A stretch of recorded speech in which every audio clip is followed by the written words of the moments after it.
Adorable moments like this. You get the hiccups? A highlight for Laura Weathers as she spends time with her 5-month-old daughter, Cadence. Love that connection that me and her have that I didn't have before with my other kids because I was still trying to manage my drug abuse. Just over a year ago, life was drastically different for the 33-year-old. She was living in a tent in Lancaster, homeless, addicted to fentanyl, a far cry from the comfort of this transitional home. Last February, Weathers landed in the LA County Women's Jail in Linwood for stabbing a former partner in a domestic violence case. While incarcerated, Weathers learned she was 5 weeks pregnant with Cadence, her 8th child. I thought I was going to do 16 months upstate, and they had already told me that I was 5 weeks. So I just figured there was no way for me to keep the baby, and I was just going to have to go through the pregnancy knowing that in jail. But Weathers, who doesn't have custody of her other children, saw an unexpected chance to get a fresh start after she learned about an LA County program that diverts pregnant women from jail into housing. I'm going to have to just humble myself and do it, or else I'm not going to keep this baby.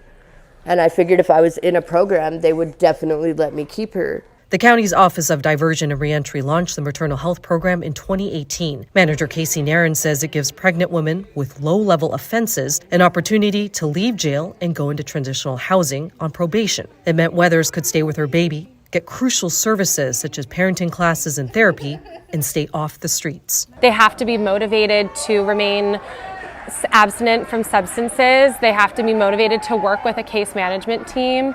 And, one thing that we also look for is motivation to be a mother. Each year, over 2 million women are jailed in the U.S., and 80% are mothers, including 55,000 who are pregnant when they're admitted. Nairn says 230 women have been diverted into LA County's program at a cost of roughly $40,000 a year per mother. That's compared to the over $60,000 a year the county spends to lock up one person in jail. Those who give birth while incarcerated typically place their baby with relatives or in foster care. But Nairn says when women are diverted into this program, they get a slew of services while they raise their child. Vital if they don't have any family support or housing, but they must put in the work. Getting through probation is successful. For others, having custody and keeping custody of their children is success. For others, maintaining sobriety is enough to be successful.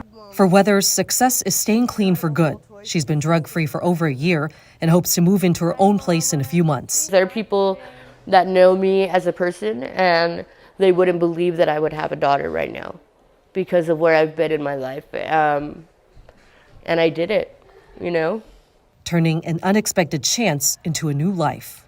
Renee Ng, Spectrum News 1. Precious words to Michelle Loest, who just 4 years ago didn't think she would have her daughter Emma.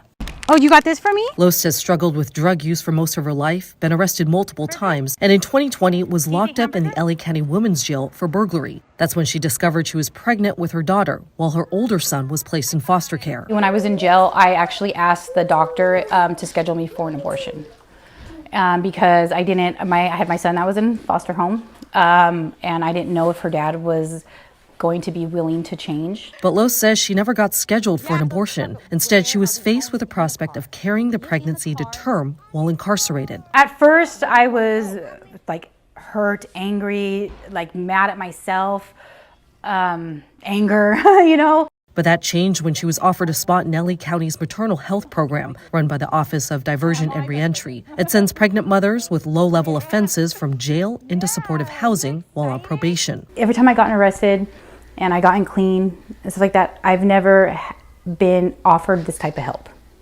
ever.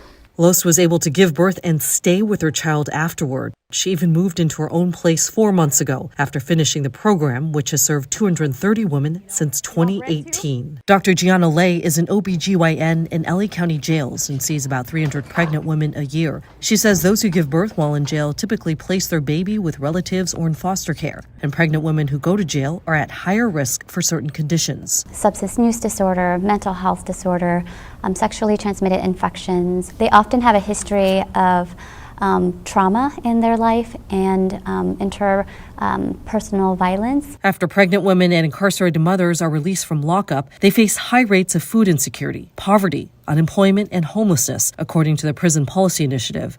Giving women such as Los an alternate pathway into the community with supportive housing can improve not only their lives, but also their child's, says Katina Holliday of Holliday's Helping Hands. She runs a transitional housing site for mothers in the program. To see that you're transformed someone's life and that they were willing to put in the work. Now, sometimes we get them honestly and they don't want to put in the work. But we believe that love is the greatest motivational factor here at Holliday's Helping Hands, so we love them. Los says it was crucial that she wanted to change and put in the work. Since finishing the program, she's stayed off drugs, holds a steady job. She and her husband have custody of their children. I think that if I would have had this opportunity, let's say in, 10 years ago, I probably would have taken it and changed my life. An opportunity she's taking advantage of now for her and her family. Renee Ng, Spectrum News 1.